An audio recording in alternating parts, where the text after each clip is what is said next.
Hey, this is Eden Detail. I'm Chris. This is MMA for you. I'm going to be doing my post-fight analysis for Ultimate Fighter Live finale. It was a good card. Lots of finishes here. It was really cool.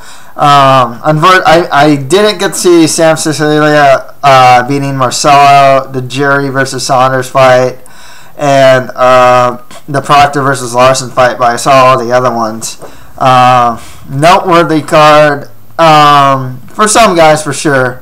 And as far as pick skill, I got 7 out of 10, so I did pretty well there as well. Sucks I missed the main event and the co-main event, but otherwise I did pretty well. But yeah, and as a little disclaimer, I'm going to admit it's going to be really hard to say where these fighters go from here.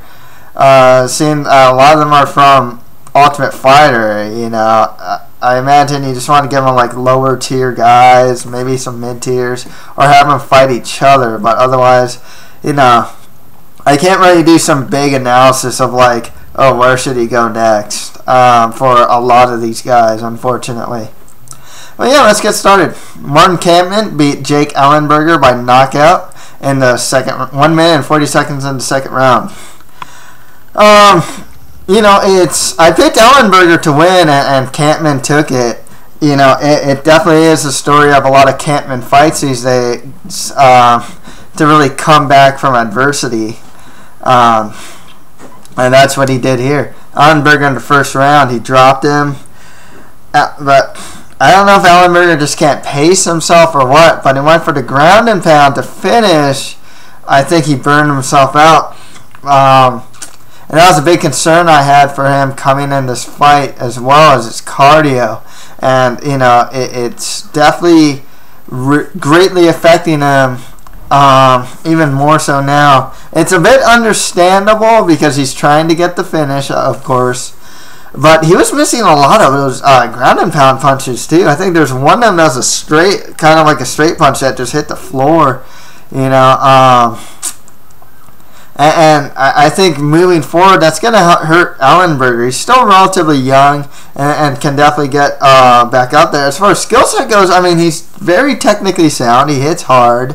He has good wrestling. It's just, his cardio and his, maybe he throws, it kind of looks like he throws everything into his punches, and that kind of affects him as well. I think that kind of saps him a lot as well. Kampmann, though, he survived. Something he does a lot. He's really hard to put away, and he won with knees. I didn't actually think that Kampmann would beat him in the stand-up, or with strikes in the stand-up. Kampmann, at this point, he's come off the win over Alves and now Ellenberger. Those are 2 very solid wins, for sure. And I think he's coming off the win over Story, too, if I'm not mistaken. Story, Alves, Ellenberger. 3 big wins. Hendricks is coming off some big wins himself, especially with Fitch and Koscheck.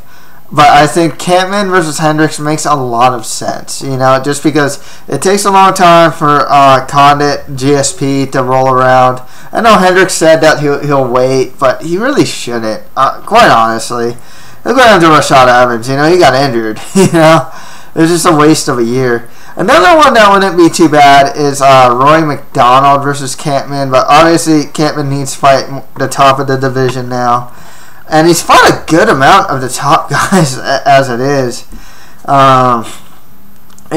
and Koscheck are coming off losses, so it's not, ideal for him. If Condit would actually fight, in the interim, Kampmann versus Condit too would be really cool. But I understand that Condit, he definitely wants the biggest paycheck he can. It's good for his career to fight GSP. So I would like to see Kampmann Hendricks, #1 contender. Maybe Kampmann McDonald. Otherwise, I can't think of too many other guys for Kampmann to fight, that he hasn't already fought. Next fight after that, No, with Ellenberger, I guess all I can say is, like, you know, he'll get back up there. He can beat the mid-tier guys pretty easily. He should probably just get more top guys, maybe like a Rick Story, you know. Well, Story's going to fight Brock Jardine, maybe the winner of that or something like that. He should be able to get back on track, though. Okay, next we're at that. Mike Chiesa beat Al Iaquinta by rear naked choke in the first round. Definitely kind of like the story of Chiesa, too. You know, he gets beat up in the stand-up, but his groundwork is very strong. He's really tall and lanky. Easily gets like the body triangle if he gets it back and whatnot. Very apparent size advantage. I'm not saying that's why Chiesa won either, because Chiesa was just the superior grappler in this fight. Good win for him. I thought Al Iaquinta would be able to keep the fight standing. There's something he did. It's either a spinning strike or a lunging strike that allowed Chiesa to close the gap and get the takedown, and which started the ending sequence. You know, it goes to show that just the tiniest thing can be the difference from winning and losing. With Chiesa, you know, usually they'll give like a tough winner, like someone like an Aaron Riley or something like that, you know. So just kind of like that gatekeeper to the bottom of the division type. Maybe give him like a Ramsey Nedjo, just someone kind of lower tier if they want. He does have some huge striking deficiencies though. Defensively and offensively. The other thing is too, and I hate to say this, but he kind of comes off like another Court McGee. Not even like a Kendall Grove, where Grove actually looked like he had a lot of potential, but then he fizzled out. Who else? Efrain Escudero, another like Mac Danzig, and even Danzig looked pretty good when he first was in the UFC, but then he fizzled out. He just kind of looks like that champion that, quite honestly, you know, we've seen that a lot in The Ultimate Fighter, and you already see the liability he has in the stand-up.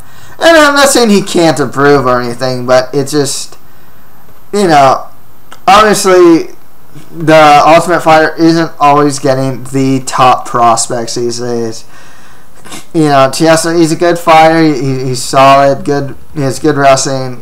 Good submission ability. But you know, to say I can't see him getting any farther than a mid-tier fighter. I mean, it just, you see that a lot with a lot of the later Ultimate Fighter winners, and I kind of see it with Chiesa here. Even if Iaquinta won, I can kind of see it with him too. You know, it's just one of those things where, like, you know, the talent pool just isn't that strong. You know, I hate to say it. It's just how the Ultimate Fighter has been as of late. You know, I mean, I don't know how else to say. That's not to say that I can be proven wrong. You know, I see certain guys like Michael Johnson, who didn't even win, probably has more upside than Brookins, to be honest. Tony Ferguson, you know, he lost to Michael Johnson, but, you know, I think there's some potential with him. So that's the thing. So I'm not saying he can't get better. It's just, you know, seeing the track record of a lot of the Ultimate Fighter winners, and even just the contestants in general, and the talent pool that they generally get is just more mediocre than great prospects. You know, I can't see either of these guys getting too far. They're kind of young though. Like I said, they can prove me wrong, but, you know, it's just what we've seen with the Ultimate Fighter guys. That's the thing. Good win for him nonetheless. You know, I don't want to bring him down or anything. It's just an honest assessment that, taking into consideration former or, you know, previous like Ultimate Fighter winners of recently, you know, and just the eye assessment. You know, they just don't look like, assessing their skills, you know, they don't seem that great, you know, to be perfectly honest with you. Guy who does look pretty great though, Charles Oliveira. He beat Jonathan Brookins by submission, a guillotine choke in the second round. That's now 2 emphatic wins for Charles Oliveira since cutting down to featherweight. He obviously got that calf slice on Eric Wisely, and now he got a guillotine on Brookins, who's a very tough guy to finish. Brookins actually looked to improve his striking a bit. He kind of has this weird slap thing going on, and he kind of has this arm punch thing going on. He still gets hit really bad and really clean a lot. He has a good chin, and he's really resilient, but he gets hit clean. You know, it doesn't look like a habit that he's going to break anytime soon. He's so young, too. He's only like 26, 27, I think. Brookins is, but like, you know, he's pretty well seasoned now. He's been fighting for a while. You know, I don't know if he's going to get much better than what we see. Granted, the UFC gives him tough guys. I mean, before this he fought Wagner Roca, and he knocked him out. But before that, it was Eric Koch. You know, now Charles Oliveira. You know, it's like, wow, these are tough guys. You know, I kind of wish they'd give him some, you know, a little more mid to lower tier. You know, with Oliveira, you know, and I hope that's what they give him next. Brookins. I hope they give him more like mid, lower tier guys. You know, with Oliveira though, striking wise, he looks really good. His pace is good. His ground game, I mean, it's good too. And his wrestling isn't that bad, you know. He did get taken down, but he does have, it's not, you know, he does have some takedown defense and even offensive takedowns as well. He's a very well-rounded guy and really young too. And he's, you know, he fights at a pretty high level at such a young age. Honestly, I think you should give him Dennis Seaver, a Diego Nunez, or like the winner of Ross Pearson versus Cub Swanson. I think they should give him some guys that are pretty high up there. Yuri Alcantara, I think he's fighting someone. I totally forgot who. It would be another guy I'd like to see Oliveira fight. But yeah, I can see Oliveira being a top 10 featherweight and possibly even fighting for the title sooner rather than later, to be honest. He's just really well rounded. I'm really high on that guy. Okay, next one. Another guy I'm pretty high on is Max Holloway beat Pat Schilling by unanimous decision, 30-27 across the board. The guy's only 20 years old. I mean, you know, yeah, Pat Schilling isn't like the greatest fighter out there or anything, but his composure is well above his experience. I mean, just the fact that, like, he had a really measured approach. He wouldn't go too crazy. I mean, seriously, he wasn't doing an Ellenberger pretty much on Schilling. You know what I mean? I mean, he picked his shots. He wasn't going super rapid. You know, he'd like, you know, he'd get like a body shot. You know, see what's open, get a headshot. You know, another body, but he's always kind of aware of what he was hitting. You know, he'd get a good look of what he was hitting. He wasn't just swinging wildly to get the finish. I really like this guy's composure. I was just really impressed with him. His striking, his variety too. Love his body punches, man. I mean, he's just killing Schilling with with those body punches, man. You know, and his takedown defense was solid too. I kind of makes me wish he wasn't a Brazilian Jiu-Jitsu white belt, because it, you know, if he was strong with his jiu-jitsu, I mean, this kid would be awesome.